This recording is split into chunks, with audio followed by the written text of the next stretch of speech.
Hello, welcome to this new episode of the Alex Show TV. And as you can see, I have a guest, and I have the pleasure and honor to have Rod Bland from Australia, from the Untethered Consciousness podcast. Thank you, Rod, for accepting my invitation.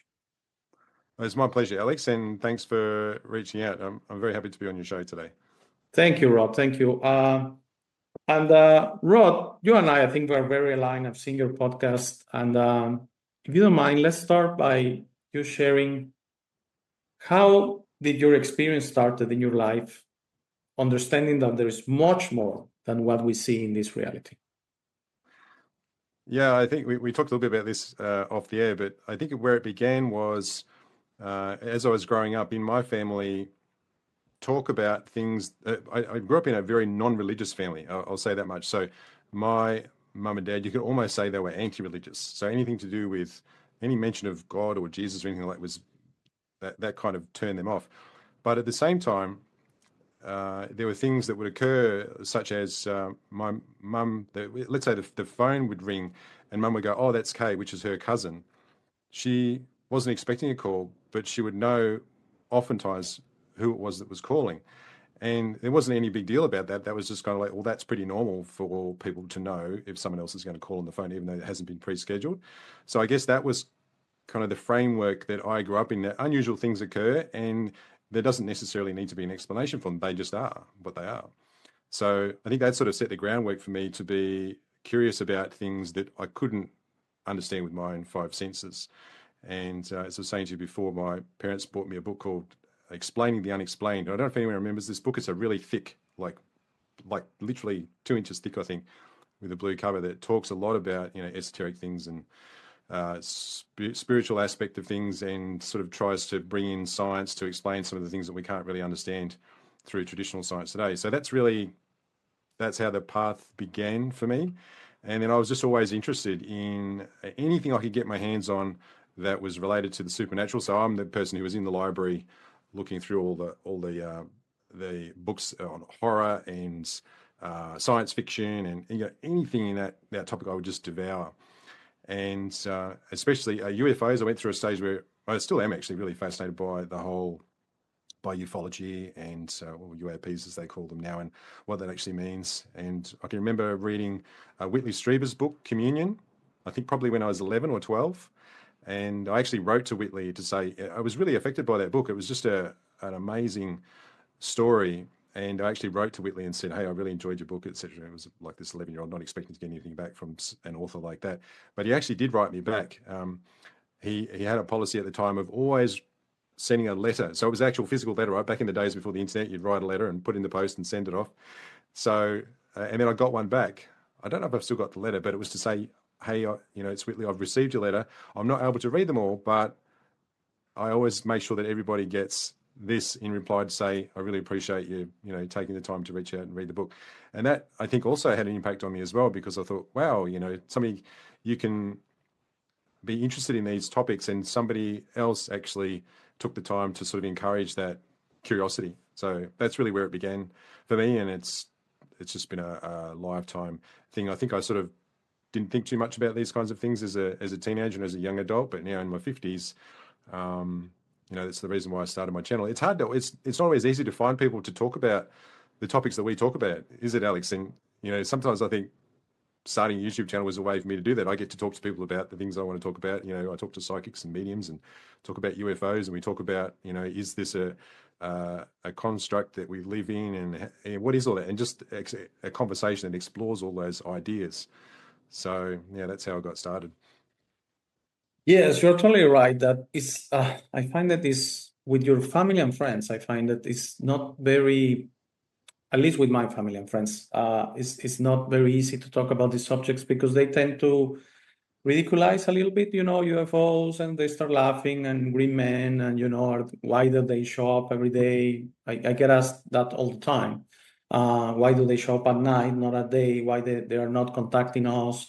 And there's so many things that I think people don't want to take these subjects seriously, and they're fascinated about them in a way. I think they're afraid about them, but they don't want to take them seriously. So also for me, starting my channel was a way to contact with similar people and have these chats that have enriched my position on this reality. Okay, so very similar story to yours.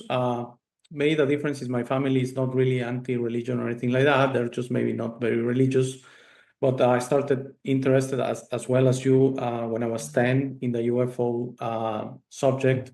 I had an experience as I was a child. I think when you're a child, your mind doesn't have the blockages you have as an adult, as far as having out-of-body experiences or what they call lucid dreaming, astral traveling, that kind of stuff. And I had an experience between 5 and 7, which I will leave planet Earth, okay, and actually join what I think now, or what I'm sure now, not I think, I'm sure now, is one of my families from, there's called stellar families, or, one of your families before you were a human, okay? And they will explain that to me. It will be through telepathy. There was no languages. It was not I speak Spanish, but it was not in English, Spanish, or anything like that. And it was an amazing experience. At the time, I didn't understand it. It was a little bit fearful. But now I wish it will come back, because it was such a beautiful experience to actually travel outside of Earth, which I think is something we all have the capability to do, because I do believe we all have the same gifts, okay? Because they're not really gifts. We all have the same capabilities. It's just as we open to them, or as we develop them in a way, or as we, through past lives and other things, we were kind of accustomed to them, we're able to dwell into that. But I think it's not a coincidence. You are like that, I'm like that. Your guests are like that. And 80% of humanity is not like that, okay? It's not that there are wars and we're better or anything like that. It's just that we kind of uncover this reality. We uncover this situation, that this reality is so much more. And that's why we go into conspiracy theories and UFOs, and some go into the paranormal, ghosts and haunted houses. But if you think about it, we're trying to find whatever is beyond this reality. All of those things are beyond the 5 senses, the brain, the logic, because they don't make any sense through science or through the mainstream explanation. So I find this very fascinating. And my next question will be, what do you think is going on right now? Because I think, I'm going to say it first, I think there's a change in humanity that started a long time ago, but kind of went hyperdrive on the year 2012. Then the level of awareness or consciousness to these kind of things is opening to everyone, actually. What do you think is going on right now in humanity? Yeah, I think there's a few things that are going on. One is that people are waking up, like you said, and we've gone out of the stage where speaking about esoteric topics has become, well, probably not mainstream, but certainly more acceptable now. Those, if I think about, and you've probably interviewed mediums as well, I think mediums in particular, if you go back 100 years, really anyone who professed to be a medium might be burned at the stake or something like that. They'd at least be ostracized, and it'd be something that they'd have to keep a secret if they had any sort of mediumship abilities. And then if you go back up much further, say 1600 years or so, then that kind of ability was pretty mainstream, right? It was pretty acceptable. It was acceptable that channels and mediums were kind of part of everyday culture in many cultures, like Mayan cultures and others. So I think we're going through a stage now where there's sort of an awakening to, yes, there is more than what we can see with our 5 senses, and people are curious about that, and there's so much more information readily available now. But there's been a couple of events. I think, when we went through the pandemic, people started to realize that they couldn't really trust mainstream sources of information and government organizations, etc. There used to be a sort of an implied trust there, and now they're like, well, people realize, well, they actually lied to us, and they lied to us more than once. So now people question what they hear, and so that then causes them to explore and to seek more information. And you've seen, lots of people like the likes of, say, Megyn Kelly, who used to be a presenter on Fox News for a long time, had enough of being told what she couldn't talk about. So now she created, she's like a media outlet in on her own terms that has a much bigger viewership than what Fox News ever could have had. And then there's a lot of others, in that sort of Tucker Carlson, Russell Brand, there's people like that have sort of gone independent, and then they are willing to ask questions and seek information in places that I guess mainstream media wouldn't want to do because it doesn't align with their particular agenda, either the agenda of the owners of the organization or those who are their sponsors and advertisers, etc. They're outside of that. So that means that we're all able to access more information if we're curious about something in a way that we could never do before. And that's the thing about debate. You can now debate and talk about these things and make your own mind up about, whereas before there wasn't really any information. And if you did ask questions like about anything esoteric, UFOs, psychics, what reality is, then you'd kind of be shut down pretty quickly. So you couldn't ask those questions. So I think it's a very exciting time that we live in now, Alex, and the fact that we can all feel free to talk about what we want to talk about, ask questions about what we want to ask questions about, but we still have a long way to go. So your original question was, what do you think is actually going on in this reality? You know what? I actually don't know. I love talking about this and considering the possibilities. I think the first time I thought about this was when I read the book by Tom Campbell called My Big Toe. So toe is theory of everything. And he explained it in a way that's like our reality is somewhat is constructed like a digital construction. So, and we ourselves he relates them back to something that's a digital thing. So I think he uses a few terms like GBC, great big computer. So you can imagine the great big computer exists outside of the universe. So it's what's constructed the universe. And then there's another sort of aspect, which is the universe itself, and there are rules, and there are everything that determines our physics and our experience. And then there's a portion of the way he describes it is our soul is kind of in that construct that's outside of our universe, but then there's a portion of us that's kind of petitioned off to become what we experience ourselves now. So the way I like to think of it is that my experience that I have is really just a portion of what the overall experience that my soul has, in a way. That's the way I like to think of it. Even though I can't directly relate to that, that's my understanding. And that when my time here is done, I'm not done.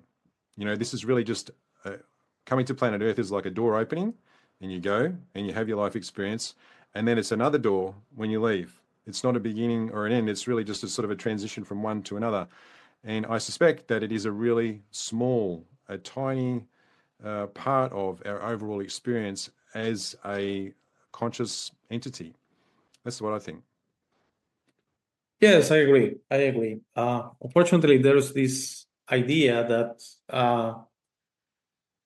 you're totally right. When we're done with this experience, what is called death, it's not the end. It's really a transition. There's really nothing to it. We go into another experience. But unfortunately, apparently here on Earth, they want us to keep going. They want us to come back. And it's called many ways. One is called the reincarnation trap. And the way I see it is that this, as you very well say, this is one of many experiences that we need to have in many places, not here all the time, and not here to learn only on Earth. Earth is only one place of many in the universe. That's the way I see it. So in a way, I believe there's a construct to this reality that I know you remember the movie They Live. Have you seen that movie from the US? I don't know. I don't think I've seen that one. Not that I can remember. No problem. I thought you have seen it. Basically, that we are here and we're here responding to a reality that is trying to guide us. I don't want to call it trick us, but it's trying to guide us all the time. Okay. So in a way, what you say for me rings a bell, and it's something very, very beautiful, that to understand who we are is to understand we're so much more than what we're here right now, that we're much more than a body, that we're much more than an experience, that we are not born and we are not, born, live, and die. There's so much more to that. And if you liberate yourself from those concepts, as you clearly have done, then you are basically free in this reality, and you can experience it in a very different way. Okay. I do see humanity, unfortunately, very attached to the concepts of we're here, we're in a competition. If you think about it, I mean, you have to go to school, you have to go to college, you have to have a career, you have to be better than others, because you know who you are. If you're not better than others, then you're not really doing something important in your life. And then at the end, I've spoken to so many people that are older than me that they say, I don't know what I was searching. I don't know what I was doing in a way. I'm here, and I was just trying my best to go in kind of this marathon, and I'm here at the end, and I don't know what I was doing. So what I'm trying to share with my channel is that you are much more than that. And if you try to discover who you really are, that you're really an eternal being, you're really a universal being, that you are much more than what you see in the mirror, the way I call it, then a lot of possibilities open for you. What do you think about that? Do you feel we're more than this? Do you feel there's much more than this, that, this, as you say, this one experience of many? Yeah, absolutely. And I think there's pretty good reasons for people might say, well, if we are sort of more than this experience, then how come I don't remember anything else? Well, there's lots of people that do, but not everyone does. But I think there's a good reason for that, is that if we were to try to encapsulate all of our experience as I like your term, universal being, then we just couldn't fit it in our brains. Someone once described our brain as like a reducing mechanism. And there's a lot of sort of scientific research now that points to the idea that our memories and our memories in particular are not actually contained in our brain. They're contained within a different kind of fabric that we have access to. And so that's why I think we don't remember. It's kind of like if you were playing, somebody once described it, I like this analogy. So you're playing poker. Imagine if you played a game of poker and the cards were always turned over, so everyone knew what everyone else had, and it wouldn't be a very fun game with it. In fact, you wouldn't want to play for very long. But the part of the appeal of games like poker is you don't know. You've got your hand, you don't know what the other guy's got, and so it's a far more interesting game to play. And I think that's how I come to terms with, well, we don't know what else we've been up to, and we do have past lives and other things, and I believe that, but we don't necessarily know what those are, or that's not always revealed to us, because that would limit our experience that we have now. And I don't think we would be set up to kind of cruise along. And cruising along in life is completely fine, but I think if you know what's coming, or you know where you've been, then I think that would sort of impact on your choices. Whereas how we are at the moment is like, we make choices based on what we think is the best thing to do, and we always have guidance. I think our internal compasses are the best ones, but that kind of makes it more interesting, and the experiences that we have are much more valuable if we don't know what's coming. And so I don't know if I answered your question there, but I think that there's more to us than what we see, and we've had other experiences, and this is just another one of those. But the way it's set up beautifully so that we don't remember necessarily what else has been going on. We kind of start from scratch in a way, and make choices, stumble, fall, make better choices, gain experience, gain wisdom, and then by the time we get to the end of our life, I'd like to think that, well, I just gave it everything, tried and failed, and had relationships and children, and did all those things, and it was a rich experience. It wasn't necessarily to achieve a particular thing. I think there's a lot of emphasis is put on, well, achieving and, building wealth or buying property or doing, and there's nothing wrong with any of those things. I think there's a lot of emphasis on those things. And I think less emphasis on just, experiencing life and taking risks, having a go at things and seeing how things turn out, and then becoming richer for those experiences. Yes, yes, I totally agree with you. There's nothing wrong with that, and let's clarify. Yes, it's fine to try to pursue wealth and have wealth, but I think a lot of people, even very wealthy people, at the end of their lives, they are like, what I was really looking for, and my suggestion will be try to achieve wealth, but with a purpose of life. With, as you say, try to experience it. So many people that are out there, 75, 80, they don't retire, they're still pursuing wealth. Um, and and I think it's very, very important that you have a purpose for your life. And as far as you say about memories, I'm a believer that we all can access those memories. There are very well-known therapies such as regression therapy that, they really, I tested it. I can I can really testify that, at least for me, it did work.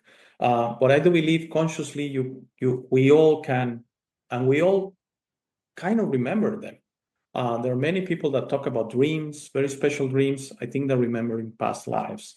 Um, there's also this notion going on, we're having parallel lives, which means we're really living in several places at the same time, several dimensions. Uh, I'm also a firm believer, I know what you think about that. I'm going to throw that notion out, that we're always in contact with our higher self. We're always in contact. That's our intuition. That's our connection to creation, that we're always in contact with this version of us that has achieved that level, that is gonna go back to creation. We all come from creation. I think even religions can agree with that, the creator, God, whatever you want to call it. I think we're all gonna go back there. And there's a version of us that guides us, that kind of guardian angel, and it's our own intuition. And for years now, I've tried to talk to that, what I call my intuition. And what I try to do is guide my life with my intuition, because the brain is great. It's a great tool. And a recent guest told me, you know what? I think the brain is an antenna, as you just said. The memories are not really there, just connects to another place, that your memories are in this kind of unity consciousness, this universe or something like that. We think we have the impression they are ours, but they're really out there. So just an antenna. So not even our memories are ours. But I think for me, my suggestion is really go with your heart, really go with your own connection to your intuition, because I think you're connecting, even if it's not apparent, you are connecting to your higher version of yourself. That's what, I've been trying to do for the past few years. And sometimes it's not as your brain, which is very eloquent and very elaborated on, this is good for you, because, a lot of rationalization. Your intuition is yes and no. It's maybe sometimes there's not a response. Sometimes you don't understand the response, so it doesn't necessarily make sense. But that's what I've been trying to do for the past few years. So yes, totally agree with you there. And you've been talking a lot that you've been having guests, mediums, different people like that on your show. What do you think of that? Because that's very interesting as well, as a side subject in a way of the same conversation we're having. What's this reality that I personally think there's a parallel reality called the astral, that all these unembodied beings, these beings that they don't have a body, they are just spirits, are there, and that's what mediums can contact with. In your experience with your guests, what do you feel about that? I think it all points to everything being really one, or everything being connected in some way. And I've kind of shifted what I think about what's going with people who are mediums or channels, because recently, traditionally you could say, well, a psychic medium is someone who usually connects with people who have passed over, right? But there's also a growing aspect to that, which is connecting to those who are still here. So there's a couple of mediums I've spoken to who have, when they've done like a reading with a client, and they've said, oh, this female figure is coming through, and that's your mother, and they say, oh, well, it can't be because my mum's still alive, and they say, no, it's definitely your mother, and then they just provide some confirmation, and the client's mother was actually suffering from dementia, high-level dementia.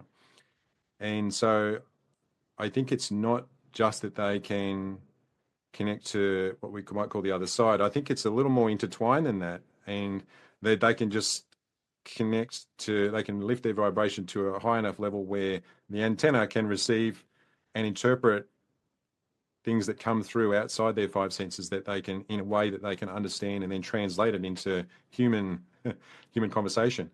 So I used to think there was this good separation, but the more that I explore this idea, I think there's much more, there's less separation. It's just sort of all one spectrum, of experience. And some of those that mediums make contact with are, have gone beyond our human existence. And so you could say they're connecting with spirit. That's usually the term that they would use. But it's really just a way, they're just able to gather information and receive vibrations and interpret them. They're just able to, it's not necessarily someone who's dead. They could be alive. It could be pets. And I've spoken to people who are trees. They've all some sort of intelligence that is there within everything that they can connect to. That's what I think is going on there. Yes, and it's very interesting because you mentioned a person with dementia that, same as people with autism or similar, they're usually regarded as they're shut off in a way. They cannot communicate anymore, or they don't make, especially people with dementia, there's no way to communicate with them anymore. And in this realm of spiritual communication, there are probably these mediums and channelers are able to communicate. And how amazing that maybe this person gave to his or her client the information from the mother, which was still alive, but in a way maybe unable to communicate. For me, it's in a way, in a nutshell, is where spirits having a bodily experience, a human experience. Okay, so we're all spirits always, all the time. We're not spirits when we die, which is maybe the way, kind of, if you think about it, some religions painted that when we transcend, then we become spirits. We lose the body, we become something else. Not really. I think we just lose the body. That's it. There's nothing more. We're always spirits, and I believe, not necessarily, but the spirit should always be in command. Okay.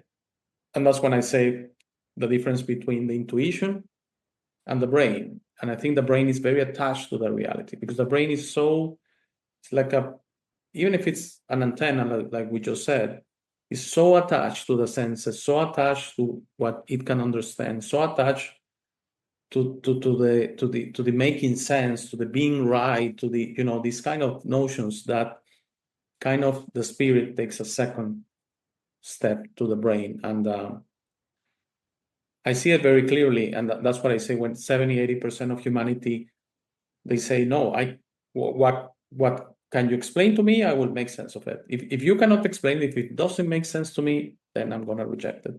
And that's the brain putting kind of a blockage to these kind of things. So you mentioned UFOs, and I would like to touch a little bit about that, because that's a subject I'm very fond of, as you can see, here in the image of my channel. Do you have any experience with UFOs at all? Have you seen one or no?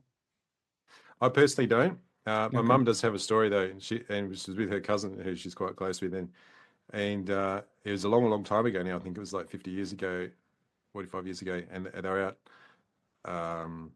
in the desert. So in Australia, when you travel between east and west, there's a large desert. It's called the Nullarbor Plain, and they were in a sort of a section of that was closer to the western side, and saw it was the very atypical UFO, disc-shaped, flashing lights. The weird things went on with the radio in the car, and they all saw it. I think there was 3 of them in the car, so it was her and a cousin and someone else. And she still doesn't like to talk about it that much, because I think it was a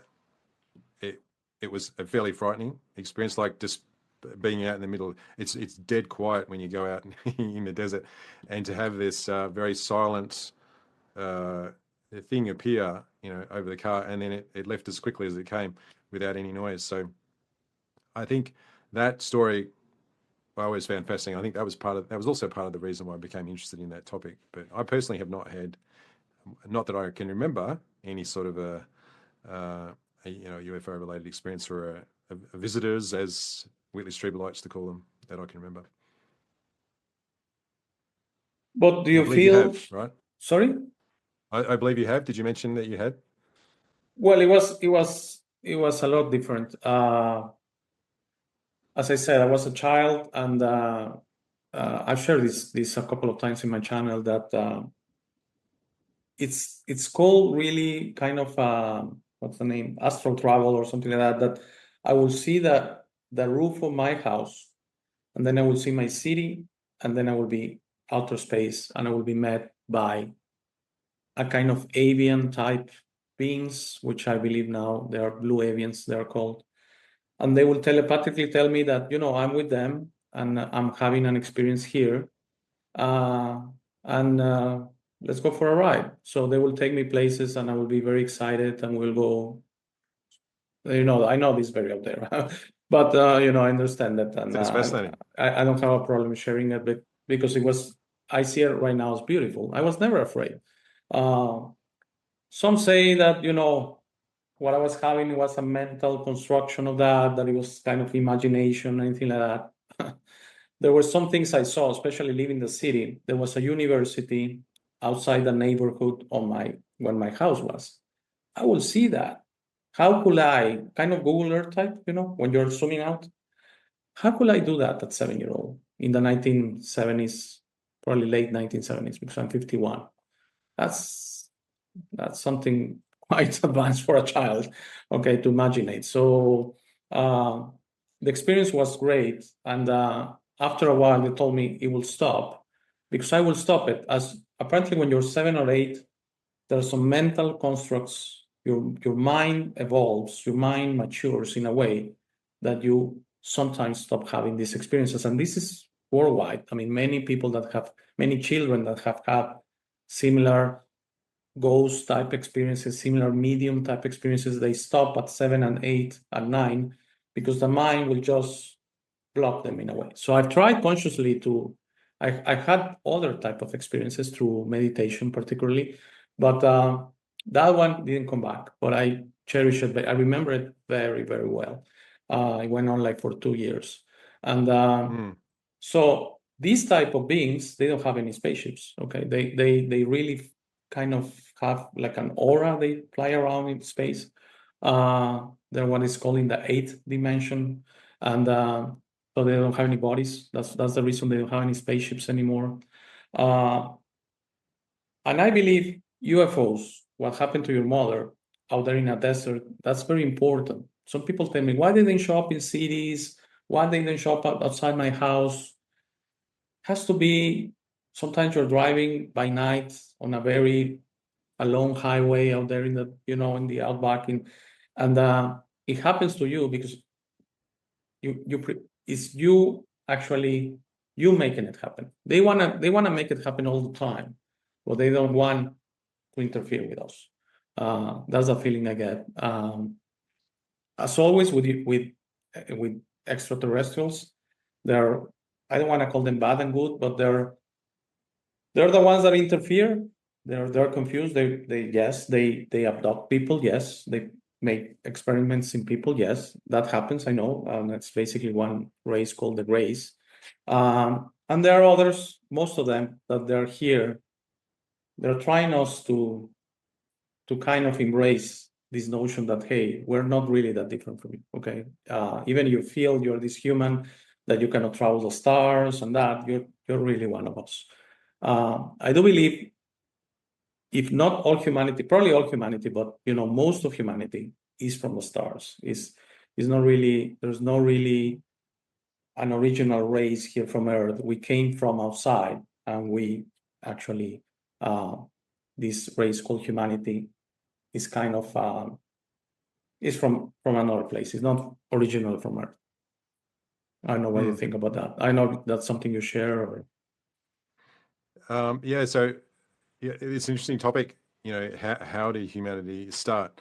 And I think there's more and more evidence that points to there was a pretty dramatic change in our DNA that occurred for us to be who we are. And there's sort of they've found the different lineages with Cro-Magnon man and Neanderthals and etc. And then all of a sudden there was a large increase in our brain capacity. And I think there's a lot of ancient cultures that have been covered up by pretty cataclysmic events. And I think our history goes back, especially the history of civilization goes back much further than traditional historians would like to admit. But I think it's sort of gradually revealing itself as well. But I guess what makes sense to me is that there was some alteration to our DNA so that we would be suitable, or that these bodies that we exist in would be suitable for the experiences that we have, and it had enough intelligence. And I think there's all kinds of different experiments that go on in the universe, and this is one where we were given hands, and all of those other extra sensory perception was pretty much squashed or eliminated, so that we would be very much in touch with our physical environment, and we'd use our physical environment to evolve and create experiences. And I think in other, of course, I have no proof about this. This is what I feel is true. In other places, in other parts of the universe, then the beings who live there perhaps are much more, I guess, spiritual. So their senses, extrasensory perception, maybe they communicate just by telepathy and don't even speak to each other like the way that we do. So I think there's all kinds of different experiments going on in the universe, so that the oneness of it all, for want of a better term, can experience things in different ways and has different experiences, and actually gets to know itself, and we get to know ourselves, and in turn, the part of us that is part of this sort of very conjoined whole also has those experiences too. So, what makes sense to me is that there was some alteration to our DNA, and that sort of accelerated our growth and our progression to allow for technology and other things to evolve. But I don't think it's the first time that that's happened either. I think we'll learn more about this as we get better at uncovering our history and finding that what we think is our history is actually goes much further back. Yes, I agree with you. I also don't think the timeline we're shared it's accurate. I do believe I've heard this number 485,000 years ago that humanity, as you say, shifted, not really started, as you say, was modified in order to have this experience we have right now. And the Cro-Magnon is what, 100,000 or something like that, and and the modern man is 50 or 30,000, I believe, at the most. I'm probably even exaggerating that. So yes, totally agree with you that there was a modification going on, and I do believe extraterrestrials have been in contact with Earth for a very long time. This is not something new. That's why when someone shared with me recently, there's these sightings going on, maybe they have been here for a long, long time. Okay, just look at the pyramids, just look at everything that went on in Egypt. The Mayans were very deeply in contact with extraterrestrials. I believe, for example, you in Australia, all the people, sorry, I'm forgetting the name right now. Aboriginals, I think they were very deeply in contact with extraterrestrials. And the way I see it is for me, Aboriginals in Australia, the way they're deeply in contact with nature, that tells me a lot. Okay, how these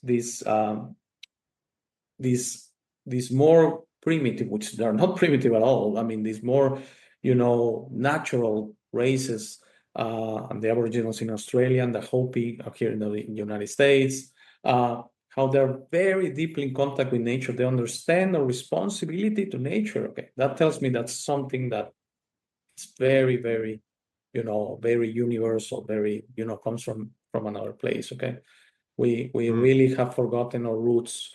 That I'm not about climate, anything like that. No, it's not about that. It's just I really respect how these people that they're very respectful, and they understand that we need to work with nature. There's no other way. That's the only way forward. We really need to be in tune with nature. We really need to work with nature. That's the only way. And that's something that is from outside Earth, that concept that we're not here to, take over or anything like that. We are symbiotic. We're all part of the same thing, as you say, and so we need to work together. Yeah, there's it's the sky people, I think, is the term that Aboriginal culture uses, which goes back really long time, thousands and thousands of years. Or maybe that's what the Indians said. Anyway, there's always been that that sort of part of their culture, and it points to the idea that we've got to have this kind of symbiotic relationship with planet Earth, rather than, well, here's the resources, I'm going to use it for what I want and hang the consequences. There's we won't have a planet Earth if we keep thinking in that way. We've got to think about, well, how can we, make a planet Earth so that we get what we need, but also planet Earth gets what it needs as well. Mhm. At the moment, I think it's quite one-sided. We take what we want, and we take what we need, what we think we need, and don't worry too much about repairing whatever it is that we need to repair afterwards. I guess that's perhaps there's a shift that's occurring there. But I think we're still a long way from achieving that sort of balance that some of those ancient cultures have and still have today. Yes, yes, yes. Exactly like you said, we need to find a symbiotic relationship, and it's not only what we need, but it's what the planet needs, what nature needs. And I don't have a solution, but I pretty sure that's the only way forward. We really need to find that way. And I do believe as we grow, these other, I don't want to call them gifts or anything like that, but these things we can achieve, okay, as universal beings, they're gonna open up to us, as especially we open them to trying to have this symbiotic relationship, okay. This is very strange to explain, but I do believe a lot of the reason that humanity is not able to achieve or not able to tap into all of these things that we're able to do, like energy production, like energy, and I'm a firm believer energy is right here, right now, okay. We have all the energy we need in the universe. Just think about it, a universe that asks you to produce energy. Does nature produce energy, or they just tap into energy? Okay. We are the only species that produces energy on planet Earth. Okay, so you think about it. So for me, that's one example of the things we're going to achieve, that we're going to be able to tap into all of this as we put it into having this symbiotic relationship with the everything, okay? Not only human beings. I remember you probably heard of bees 10, 12 years ago that they started, having issues. You probably heard of it. Bees and frogs. Bees and frogs, yes. And I remember someone telling me, don't worry about it. They're going to find a way. Because I said, bees are very important, extremely important for crops, for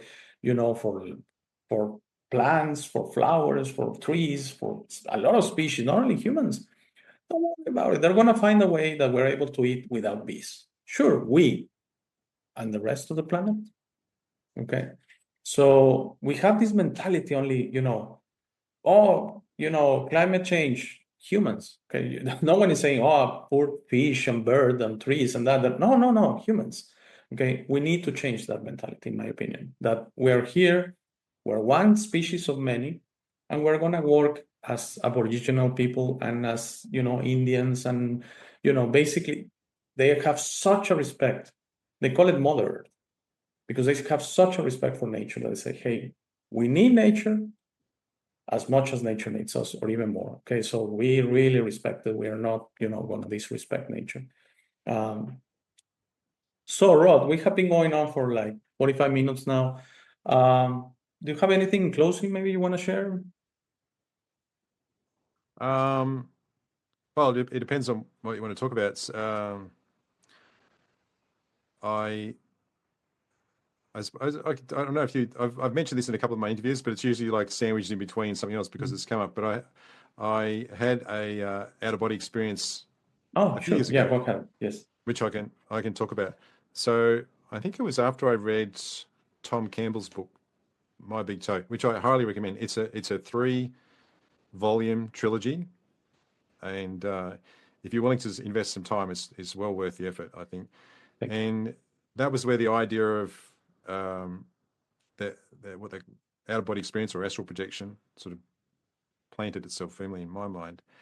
And so then I became much more interested in that, and short of actually going to the Monroe Institute, which is where Tom Campbell, he was actually part of the original sort of founding members of the Monroe Institute, which I'm sure many people who watch the channel will be familiar with what that place is.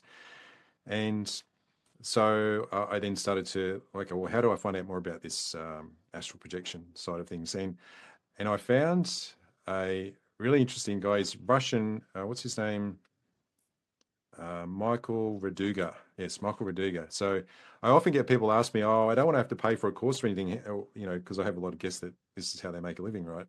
How do I learn how to astral project? And I said, go and look up Michael Raduga. Michael, if you look him up on YouTube or just on Google, he has a whole lot of free content, and he has some really good training for those who want to achieve a astral projection or an out-of-body experience. And so I just followed his method, and it's pretty straightforward. And once again, this is my experience. I'm not saying this will work for everybody. This is what worked for me. And his belief is that anybody can do it and can learn how to do it very quickly. So he runs like these 3-day seminars with people, and after the first day, I think there's like 30% of people come back and they've had an out-of-body experience. The next day it's like 50, next day it's 60. It's pretty high percentage rates. And in a nutshell, is that I think most people understand that there's a connection between our brain waves and our ability for us to tap into a different stream of consciousness. Let's put it that way. So you might say, okay, for you to leave your body, your soul leave your body. Well, I think it's just another way of describing the same thing. But essentially what we're doing is we're shifting our point of awareness from our physical body to something outside of our physical body. And you can do that much more easily during, I think it's when your brain is in is it theta wave state? So it's really that state that happens during REM sleep is the ideal one. And I think that sort of points to what dreams are. I don't know if dreams are actually dreams. They're us interacting in other spaces, and our point of awareness has changed. Anyway, so his method is that so you have like 5 or 6 hours of sleep, and then when you wake up, you visualize that you're in another place. So the one that he commonly uses is stand in front of the bathroom mirror. And there's a lot of I've had other guests say, no, that doesn't work. It doesn't matter. This is just what worked for me. So I tried this for a couple of weeks. So when I'd wake up, sometimes I'd forget, and it's kind of implant an idea in your subconscious. So before you go to sleep, that when you wake up, you're going to imagine yourself standing in front of the bathroom mirror. And for me, my bathroom mirror was actually downstairs from where I was sleeping. So I tried this for a couple of weeks, and then one night I woke up and I was I remembered what I wanted to remember as I went to sleep, and I thought, oh, that's right, I want to stand in front of the bathroom mirror. And I kid you not, I was fully awake, and then there wasn't any kind of separation. It was just one instant I was laying in my bed, and the other instant I was standing in front of the bathroom mirror, fully conscious, right?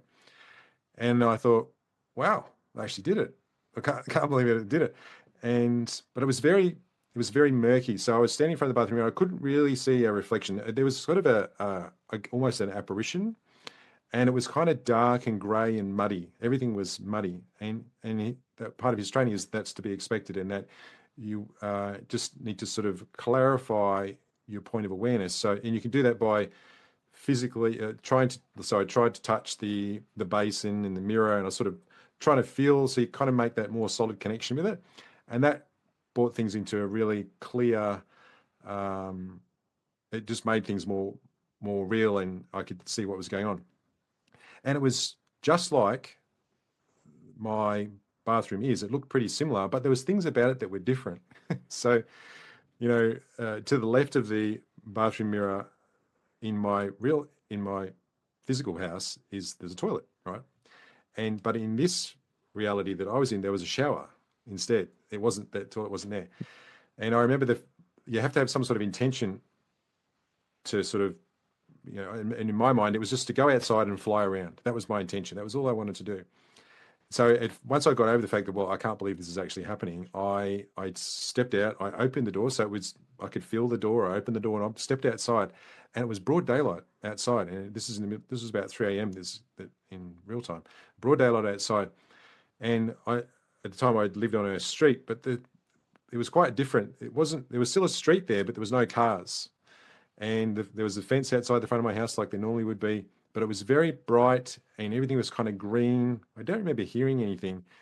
And I thought, okay, let's give this a go. So my plan was to fly, right? So as soon as I thought that, I just had the thought, fly, I lifted up off the ground and I started flying down the street.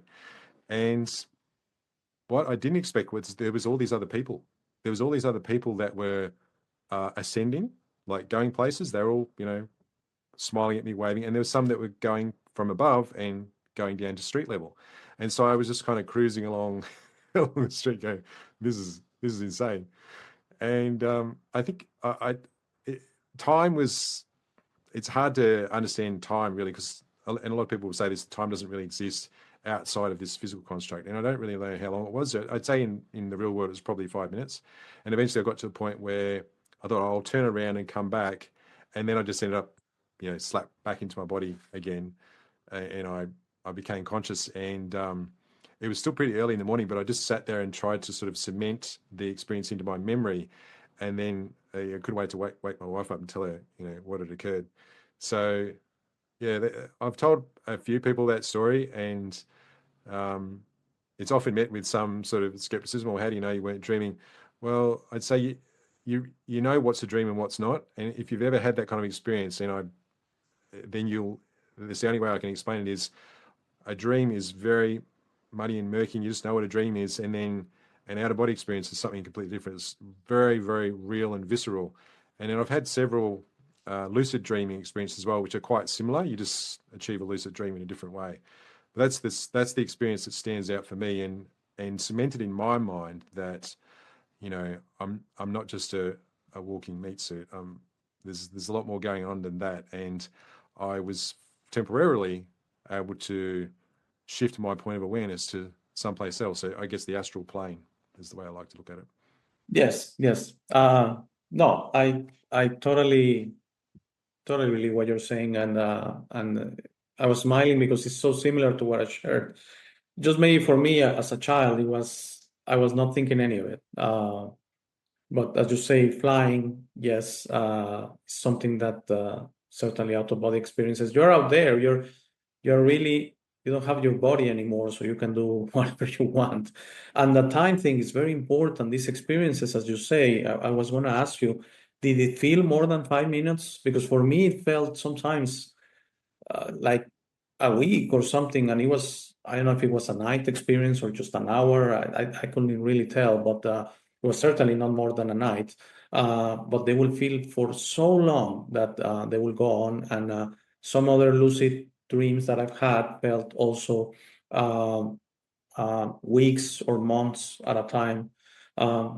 I don't know if you know, I'm going to throw another movie at you. I don't know if you know the movie A Family Man with A Family John, Man. yes, Nicolas Cage. It's probably 20 years old. But he goes to Yeah, bed long time one ago. night. Yes, he goes to Yep. bed one night and he dreams that he has another life, kind of a parallel experience with an old girlfriend, and they are married now and they have children. And it goes on for weeks. I believe it goes on for a couple of months because it's still winter when he leaves. And then he wakes up. And yes, the movie kind of portrays it that it's a parallel experience, something going on. But I always felt what it was just a dream, because sometimes dreams are like that. Lucid dreams could go on for a very long time, and for, as you say, time. I do believe time is an experience. That's why you say it's really time. It's time the same all the time. It's how we experience it. And in this reality, we do have an experience of past and future and present. But I believe in other realms, like the astral, like in lucid dreaming, time could slow down to a point that a very short Earth time could be a very long dream. Okay, and it has happened to me, and so I believe dreaming, if you think about it, it's natural. We all need to dream. We all need to sleep, maybe. Sorry, dream. We all need to sleep. Actually, if you don't sleep, you die after like 20 something days. So it's the natural, universal process for us to have these experiences here on earth. You don't like meditating, you're going to do something when you sleep. You don't like connecting with your intuition, you're going to connect with your intuition when you sleep. You don't like, being in touch with your spirit, you're going to be in touch with your spirit when you sleep. The only difference, I believe, is most people don't remember. Okay, so you go to sleep at night, you wake up in the morning, you feel nothing went on. A lot of things went on, trust me. A lot of things went on. I'm gonna just share a quick dream I had, this very spooky stuff. So this also felt like months, okay? And I was in mazes all the time. I was solving mazes. You know that these mazes that they're actually with walls and that, and I'm talking Yep. about, like in movies. So I will be solving them, a little bit desperate at the time. And once I solve one, I will be in another one, like magically, okay? And after like 8 or 9, or I don't know how many, I kept going. And then suddenly one being, I don't want to call it, I don't know, it was not a person, said, "Stop it, you're not going to solve it." That's the words. And then I said, "Yes, I'm going to do it." And another being appeared and he says, "He's not understanding." And he says, "Stop it. You are not getting out of here." Okay. And now I understand the message, and they're talking about what this reality is. And he said, "Yes, I'm going to get out of here one day. Okay. I'm going to solve the maze." Okay. And they look to each other like, this guy is not getting it, because with lucid dreamings. And I had a guest recently, sorry, I forgot the name, that he has had these experiences that he says with lucid dreams, when you actually engage people in the dream and they know you're in control, it's a whole different thing. It's like they kind of, this one knows, okay, this is not unaware of what's going on. So what I believe happened on that one was I was in touch with kind of the limits of this reality. They say, "Stop it, you're not getting out, okay? You're trying, but you're not going to get out." And when they say, "Oh, this one is aware," they were like, "Okay." And something happened, and I was immediately awake. And I was like, "Wow." And I was probably like 18 at the time or something like that. So for me, it was just what went on. I felt, and I was very confused. I didn't know what day was. I felt it. I've been dreaming for weeks, something like that. I was very confused all that day. That it took me really a while to come back to reality. Okay, so I think dreaming is a very powerful state, and it's natural. It's available to everyone. You don't really have to train for it. It's just that most people, they go to bed, they wake up, they don't make much of it, but there's a lot of stuff going on in those 8 hours, 9 hours, or something like that. Yeah, I think there's some utility to dreams. I went through a phase where I was recording. I don't do this quite so much anymore, but I was recording what I could remember as soon as I woke up. I just make a note on my phone. And then it's interesting how you get better at that. And you actually realize that you sometimes have 5, 6, 7 separate dreams during a night in a pretty short space of time, which I never realized because I hadn't been recording my dreams. But the more that you do it, you kind of get better at remembering them. But then you get this realization that there's more of them. And they're all, I think there's a combination of things. It's like we're trying to sort of sort things out and process things subconsciously.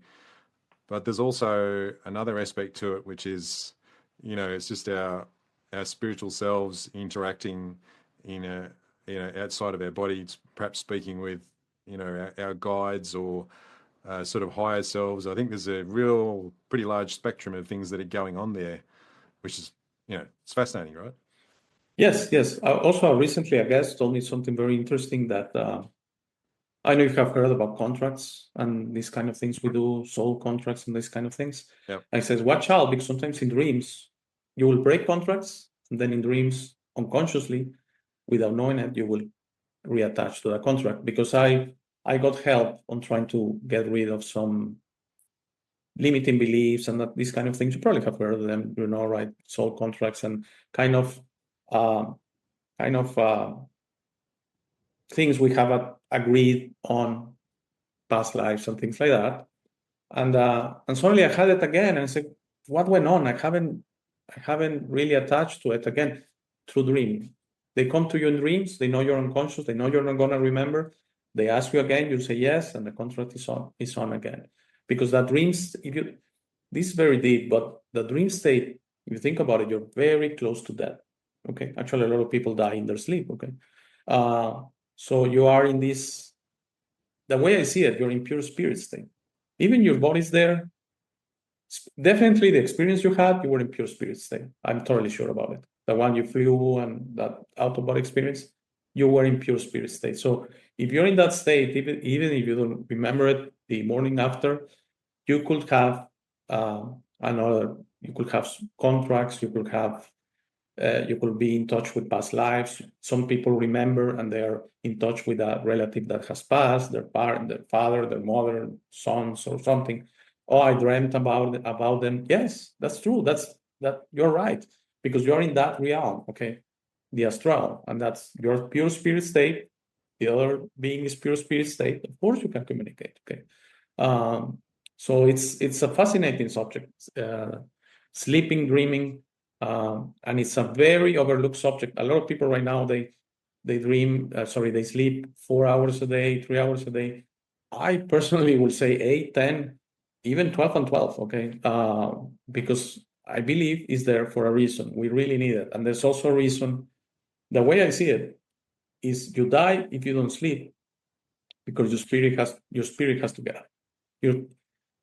Sleeping is also giving rest to your spirit. It's allowing your spirit to going back to those realms, okay, and not being attached to this reality, which there's nothing wrong with it, but this is a physical reality.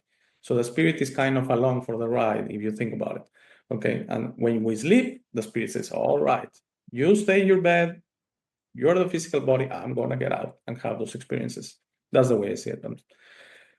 So, Rod, thank you very much. I really enjoyed this. This was a fascinating talk. I hope it's not the last time.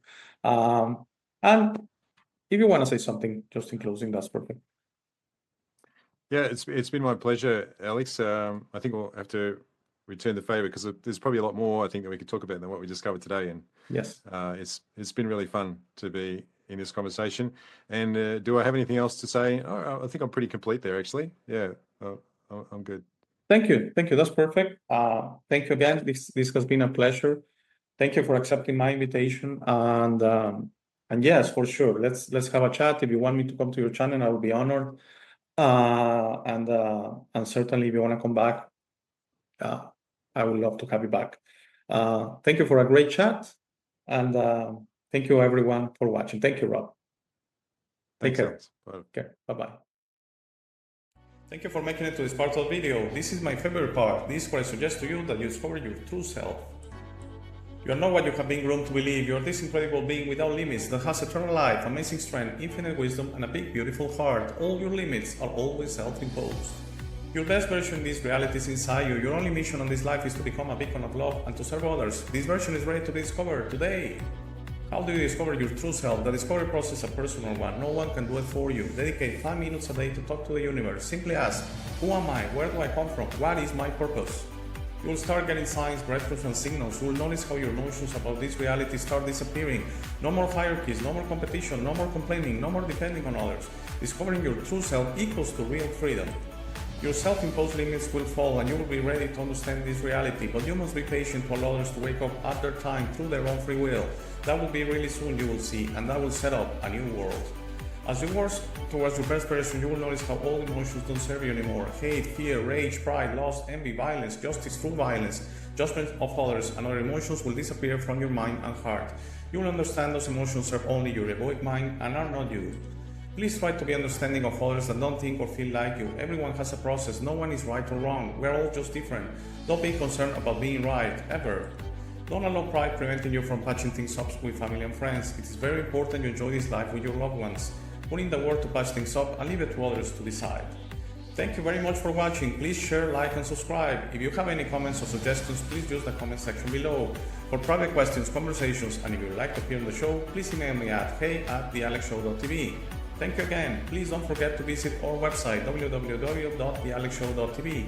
By giving me your time, you honor me. Have a very, very, very nice day.